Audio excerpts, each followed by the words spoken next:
珠海今晚航空新城咧，由規劃起步到而家咧，一直都係珠海爭議最大嘅一個區域。因為珠海係直接將佢定為西岸嘅核心同埋珠海嘅副中心，睇得出定位係非常之高嘅。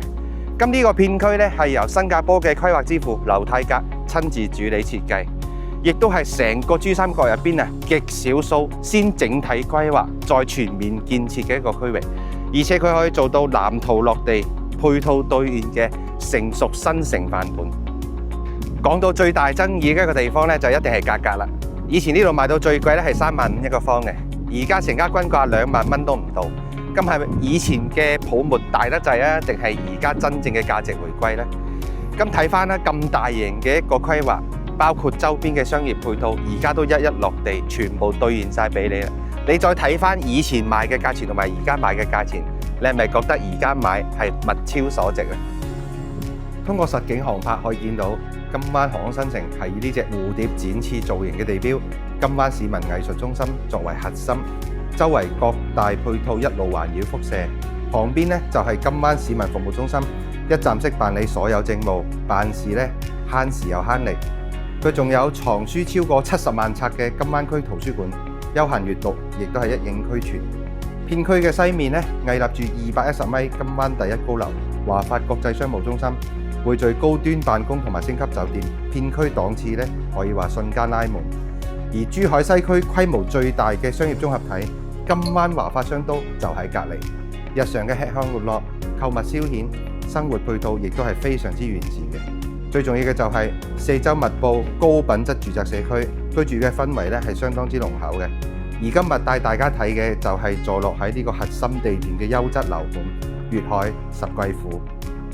項目由粵海控股純正1000億國企打造，佔地6萬平方，分3期開發，有1538戶，綜合容積率2.77。項目規劃打造約25萬平方嘅都市藝術生活範本，集生活、水系、城市為一體嘅聯動社區。規劃有商務商業區、活力廣場、中央口袋公園等等，為業主足不出戶提供便捷生活。同時仲有國家1級資質嘅物管公司粵海物業加持，生活品質可以話係相當有保障。我哋一齊去小區花園睇下。頭先嘅視頻咧，亦都介紹到啦，粵海十貴府係分3期開發嘅。咁我而家呢個位置咧就係3期嘅小區園樓入邊啦。咁見到咧，我身後嘅就係小區嘅一個細蚊仔玩嘅地方啦。平時湊住小朋友落嚟玩下呢啲兒童設施，包括做下健身都冇問題嘅。因為成個小區園林咧，佢係做咗一個環形嘅塑膠跑道，中意落樓跑步嘅相當之舒服噶啦。咁望翻我哋嘅小區園林咧，亦都係做到35%嘅一個綠化率。佢嘅樓間距亦都相當之闊落啊！你可以望一望上邊前後之間嘅嗰個距離咧，係絕對有保證嘅。咁呢個樓間距佢嘅採光同埋通風咧，亦都唔需要擔心。一陣間我哋上到示範單位咧，仲加可以睇到嘅。咁同時咧，佢雖然係分咗3塊地塊去開發，但係佢每一個地塊都係做到人車分流。可以話係相當之安全，亦都唔需要擔心話樓下好雜亂啊，啲車亂擺啊，呢啲咁嘅情況都唔會有噶啦。咁亦都睇到啦，我哋呢個園林呢，其實佢嘅層次感同埋種類做得都相當 OK 嘅，而且佢保養呢，因為係實樓，呢度係即買即住嘅。咁而家呢個交付狀態呢，可以話係相當之精神嘅，你亦都可以體驗到呢個物業保養方面係幾咁重要啦。咁呢邊主打嘅戶型呢，係好多選擇。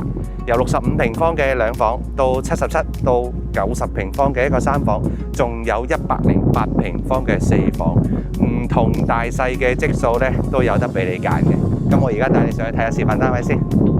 嗱，我哋電梯上到嚟呢個位置咧，就係我哋嘅電梯廳。咁呢個戶型咧喺呢一棟樓咧係2梯6伙嘅一個設計嚇。成個電梯開間其實你可以見到採光係唔錯嘅，而且通風非常之好。咁入翻嚟咧，見到呢邊朝南嘅2戶啊，就係我哋主打77方嘅3房同埋91方嘅3房。咁我哋先睇睇91方呢個啦。91方咧，等於就係980尺嘅一個單位嚇。入門口呢個位置咧，就係廚房位。咁咧 U 型廚房留咗雙開門冰箱嘅位置。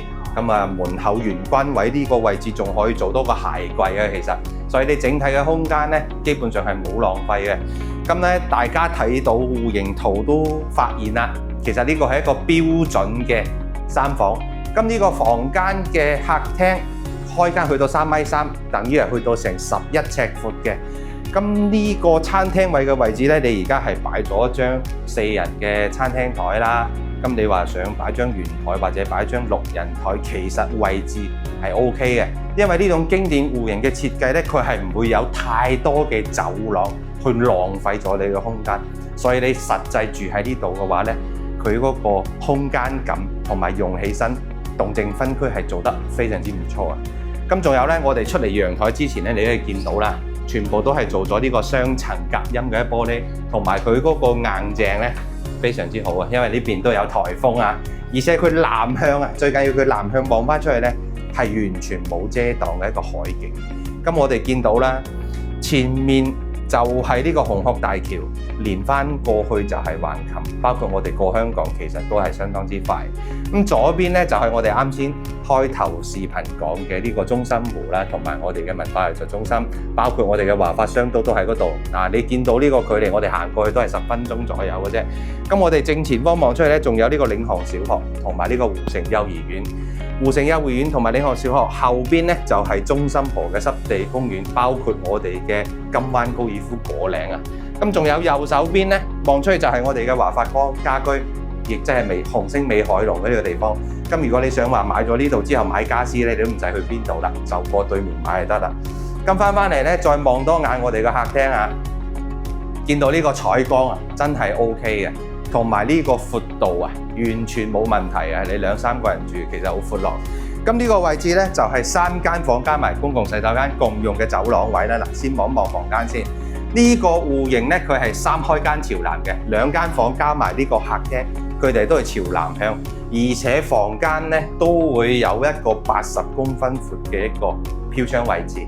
咁呢個位置咧係屬於贈送面積，而且我哋全部嘅房間係採光非常之唔錯，包括我哋嘅公共衛生間位置咧，佢亦都係全明通透，採光通風非常之好嘅，再加上乾濕分離嘅呢啲設計，而家基本上買樓係一定有噶啦。咁呢間房咧就東向啊，佢係做小朋友嘅房間，或者你做書房都冇問題。